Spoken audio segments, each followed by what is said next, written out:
Hi everyone, we have a special guest in the office today, Gregg Erickson. He's a professor at Cal Poly San Luis Obispo. Gregg, thanks so much for coming into our office. Can you tell the audience a little bit about your role at Cal Poly and what you focus on? Sure, I'm a professor of information systems and I've been teaching for about 7 years. And right now we're developing a new master's course in packaging and value chain.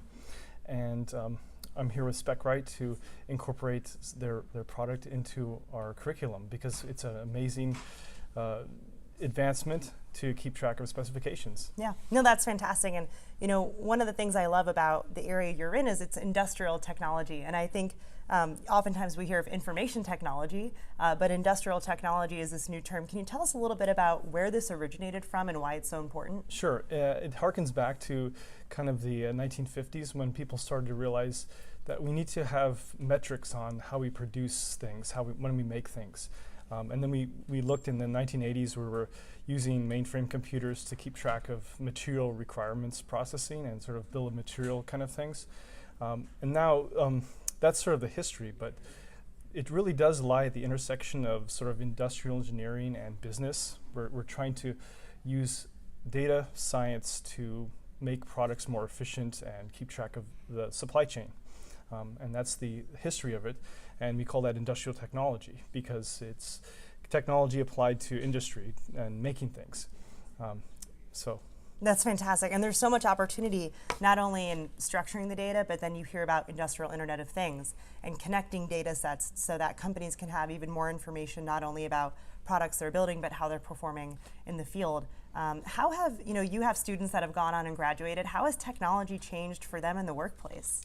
Well, the rate of change is increasing. So whereas a technology epoch might have lasted 10 or 20 years previously, it now lasts more like 5 years.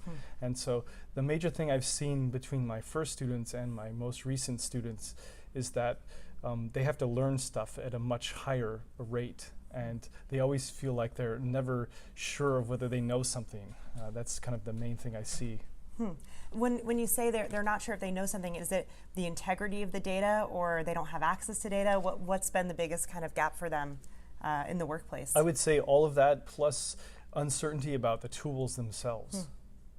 Do you think, obviously we're very proud to partner with you to bring some of these tools to the classroom. Do you think that will help bridge that gap as these students go into the workplace, having exposure to tools earlier on in the curriculum in terms of helping kind of prompt that learning earlier than when you kind of get to your desk? Oh, it's unquestionable. These students are going to come out of the program with ready skills in current technologies. And I think Specright is kind of a future technology, so they're going to get a segue into what the future state of the industry is going to be like. And that's very important. That's one of the main reasons why Cal Poly is partnering with Specright. So we want to make our students as useful as possible, as immediately as possible. So we teach history and current state and then also future state. Yeah, I think that's so important.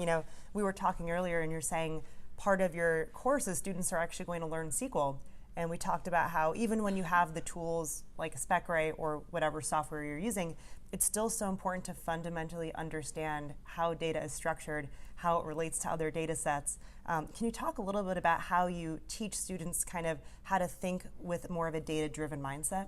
Right, well, we start from the very basics of, say, for this class in particular, we're going to look at just a schematic, just a blueprint of a specification for a packaging product. And that's as fundamental as you can get. So you're looking at dimensions, you're looking at weights, and just hard numbers. And then we're going to look at how to store this in a digital structured relational database models and producing reports in SQL. And then progressing into a more elaborate system, a modern system using dashboards with Specright.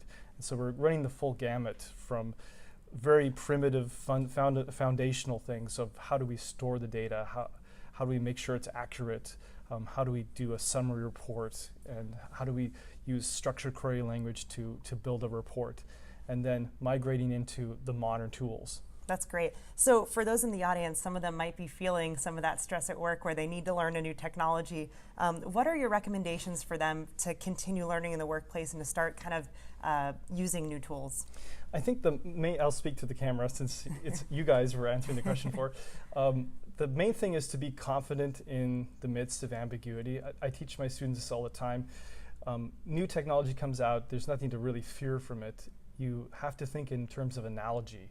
What is it like that I already know? And then you adapt into it. And so the metaphors for all these technologies are usually the same kind of concepts. And so, Specright is a really advanced dashboard, but it's similar to other dashboards that you may have used, and it's intuitive in design. And so that's the main thing I try to teach people, is to think in terms of analogies, and don't become afraid of it. Just think in terms of what you already know and adapting what you already know to the new system. I think that's great advice. Gregg, Professor Erickson, thank you so much for stopping by. And if you have any questions for Gregg, feel free to post them below, and we'll follow up. Thanks so much, guys. Thanks, Gregg.